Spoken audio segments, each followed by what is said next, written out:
Kita ulang kembali sejumlah berita pilihan dari Bali.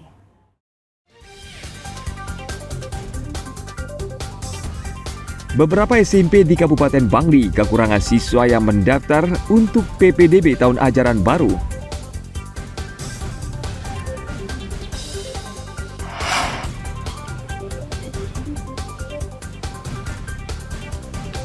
Polisi menembak pelaku pencurian spesialis villa di Badung.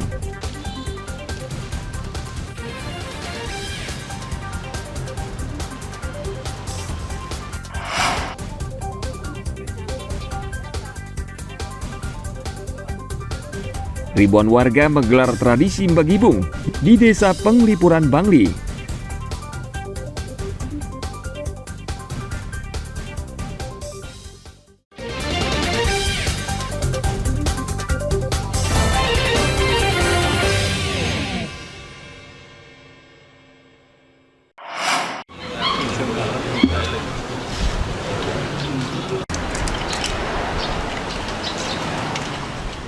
Polisi terpaksa menembak kaki Purwadi sehingga tidak bisa berjalan ketika Polsek Kuta merilis kasus pencurian ini ke hadapan publik Senin lalu.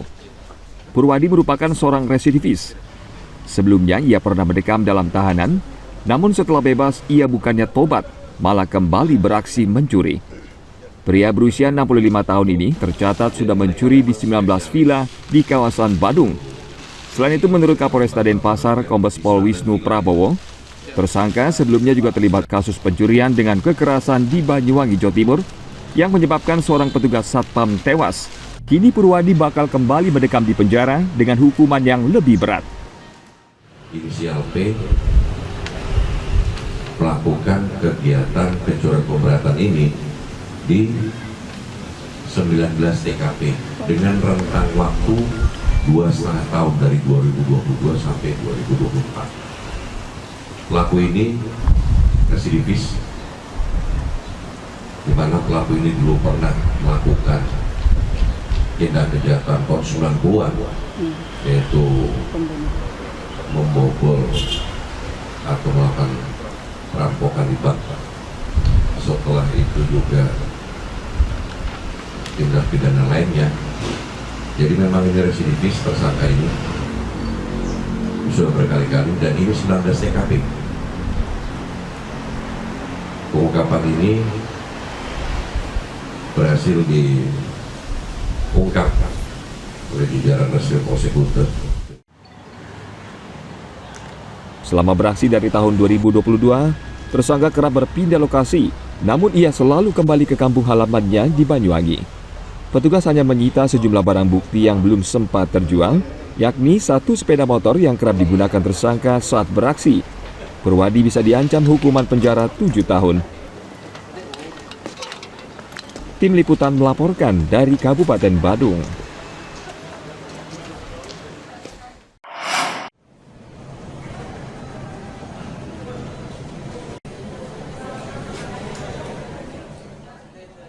Pemerintah Provinsi Bali berencana akan menaikkan pungutan atau retribusi wisatawan asing dari Rp160.000 menjadi sekitar Rp800.000. Pemprov menilai angka Rp160.000 terlalu kecil bagi wisatawan asing.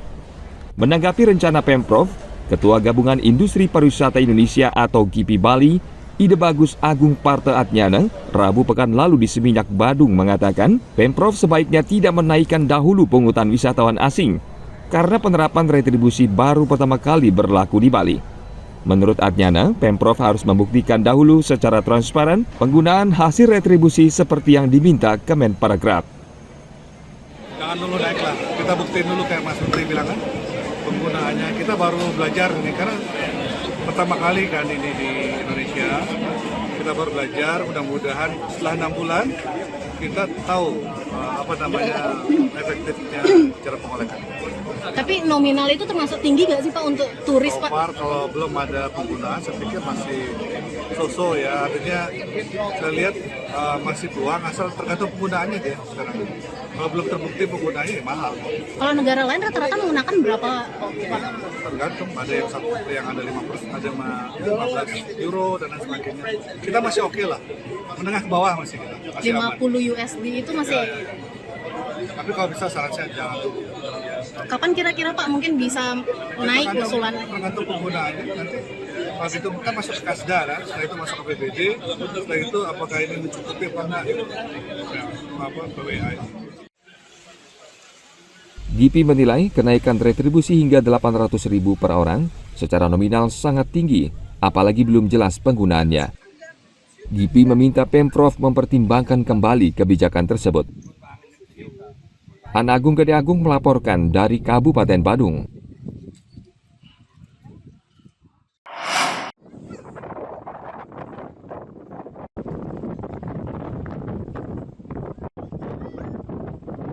Tidak semua usaha kecipratan rezeki di momen liburan panjang sekolah tahun ini. Salah satunya jasa penyewa kano di pesisir pantai Bangsal Sanur, Kota Denpasar.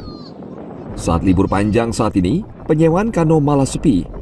Pemilik kano mengaku pendapatan mereka jauh berkurang dibanding hari biasa. Wayan Suwarta, salah satu pemilik usaha, mengaku setiap hari biasanya wisatawan menyewa hingga 10 kano. Tapi liburan kali ini hanya 4 kano yang disewa dengan harga sewa Rp20.000 per jam. Wayan dan pemilik kano lainnya di Pantai Bangsal saat ini rata-rata hanya bisa membawa pulang Rp100.000 per hari. Padahal pada hari biasa, setidaknya pendapatan kotor bisa mencapai Rp300.000 per hari. Malah sepi ya Pak ya, liburan sekolah ini Pak ya, sewanya Pak ya. Ini kalau bandingkan tahun lalu bagaimana Pak sewanya? Kalau tahun lalu ya macam sama juga Pak kayak ini karena masih masa-masa pandemi itu loh. Jadi nggak terlalu ya Pak ya. Kalau musim ramai berapa Pak rata-rata dapat menyewakan kano Pak? Kalau musim ramai ya 10 kano. 10 kano. Kalau sekarang Pak? Palingnya 3, 4. Ini sewanya berapa Pak? Per jam ya Pak? Kalau sekarang ya, sekarang kadang 50, kadang baru dapat itu sepinya aja, kadang 150, kadang nggak dapat juga. Kalau musim ramai berapa Pak dapat sama Pak? Rame-ramenya Apa 300 Pak? 300 ya. Saat ini tempat wisata baru di Bali mulai tumbuh dan menjamur. Mereka bersaing menawarkan beragam wahana baru yang menarik untuk wisatawan. Bahkan belakangan sejumlah kawasan wisata juga menggelar festival dan atraksi untuk mempercantik objek wisata mereka. Barangkali pengelola Pantai Bangsal harus melakukan hal yang sama.